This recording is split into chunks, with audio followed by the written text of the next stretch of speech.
আমের মৌসুম শেষ হওয়ার আগেই বানিয়ে নিন আমের মজাদার এই দুটো ডেজার্ট। প্রথমটি ছিল আমের একটা ড্রিঙ্ক, তারপরটা হচ্ছে আমের মুস। আমি এখানে একটা পাকা আম নিয়ে নিয়েছি, আমটাকে ছিলে ভালোভাবে কেটে নিলাম। কিছু আম আমি কিউব আকারে কেটে নিয়েছি ডেকোরেশনের জন্য, আর বাকিটা আম আমি এখানে ব্লেন্ডারে নিয়ে নিয়েছি। দিয়ে দিচ্ছি 3 টেবিল স্পুনের মতো দুধ আর কনডেন্স মিল্ক স্বাদ মতো।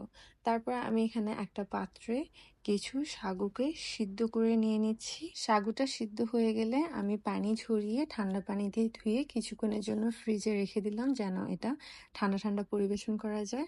ব্যাস, আমার সবকিছু ইনগ্রিডিয়েন্ট এখন রেডি করা শেষ। আমি এখন ব্লেন্ডার থেকে নিয়ে নিচ্ছি 2 চামচের মতো আমের পিউরি, তারপরে দিয়ে দিচ্ছি সাগুটা। আপনারা চাইলে কিছুটা ম্যাঙ্গো পিউরি আলাদা করে তুলে তারপর দুধ সহ একসাথে ব্লেন্ড করতে পারেন, অথবা আমি যেভাবে দেখাচ্ছি সেভাবেও সার্ভ করতে পারেন।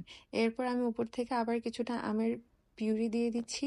তারপর এখানে দিয়ে দিচ্ছি কেটে রাখা ডেকোরেশনের জন্য আমের কিউবগুলো। তারপর এখানে উপর থেকে দিয়ে দিলাম টুকরো বাদাম। আপনারা যে কোনো বাদাম এখানে ব্যবহার করতে পারেন। চাইলে এখানে 1 টেবিল স্পুনের মতো আইসক্রিমও ব্যবহার করতে পারেন আপনাদের ইচ্ছা মতো। ব্যাস, রেডি হয়ে গেল আমাদের আমের জুসটাও। এখন আমি একটা গ্লুকোজ বিস্কিট নিয়ে নিচ্ছি। আপনারা এই সময় যে কোনো ধরনের বিস্কিট ব্যবহার করতে পারেন। গুলোকে আমি গুঁড়ো করে নিচ্ছি, খুব ভালোভাবে গুঁড়ো করে নিতে হবে। তারপর আমি এখানে নিয়ে নিচ্ছি 1.5 টেবিল স্পুনের মতো মেল্টেড বাটার। বিস্কিট গুঁড়োগুলোকে মেল্টেড বাটারের সাথে ভালোভাবে মিশিয়ে তারপর সার্ভ করার জন্য আমি যেই বাটিটা ব্যবহার করব ওখানে বিস্কিটের গুঁড়োটা দিয়ে দিচ্ছি। বিস্কিট গুঁড়ো দেওয়া হয়ে গেলে আমি একটু একটু করে প্রেস করে দিচ্ছি, যেন এটা একটা লেয়ার আকারে সেট হয়ে যায়। আপনাদের সার্ভিং বোল অনুযায়ী আপনার লেয়ারটা সেট করতে পারেন। আধা ইঞ্চির মতো সেট করা লাগবে। ব্যাস, আপনি যদি 3 থেকে 4 মিনিটের জন্য ফ্রিজে রেখে দেন তাহলে এটা খুব সুন্দরভাবে সেট হয়ে যাবে। এখন আমাদের ম্যাঙ্গো মুস বানানোর পালা।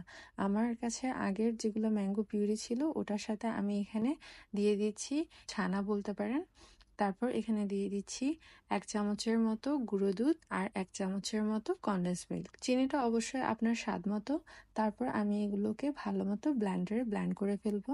ব্যাস, তৈরি হয়ে গেল আমার ম্যাঙ্গো মুসটা। এখন সবকিছু একসাথে অ্যাসেম্বল করার পালা। আগে থেকে তৈরি করে রাখা বিস্কিটের লেয়ারের উপর আমি এখন দিয়ে দিচ্ছি ম্যাঙ্গো মুস। তারপর এর উপর দিয়ে দিব কয়েক টুকরো কেটে রাখা ম্যাঙ্গোর কিউবগুলো। তারপর এখানে দিয়ে দিচ্ছি উপর থেকে কিছু বাদাম, আর দেখার সুন্দরের জন্য আমি এখানে কিছু গোলাপের পাপড়ি ব্যবহার করেছি। ব্যাস, তৈরি হয়ে গেল আমাদের দুইটা ডেজার্টই। আমার এই ভিডিওটি যদি আপনাদের ভালো লেগে থাকে তাহলে একটি লাইক দিয়ে দিবেন, আর চ্যানেলটিতে নতুন হলে অবশ্যই সাবস্ক্রাইব বা ফলো করে পাশে থাকবেন। ধন্যবাদ।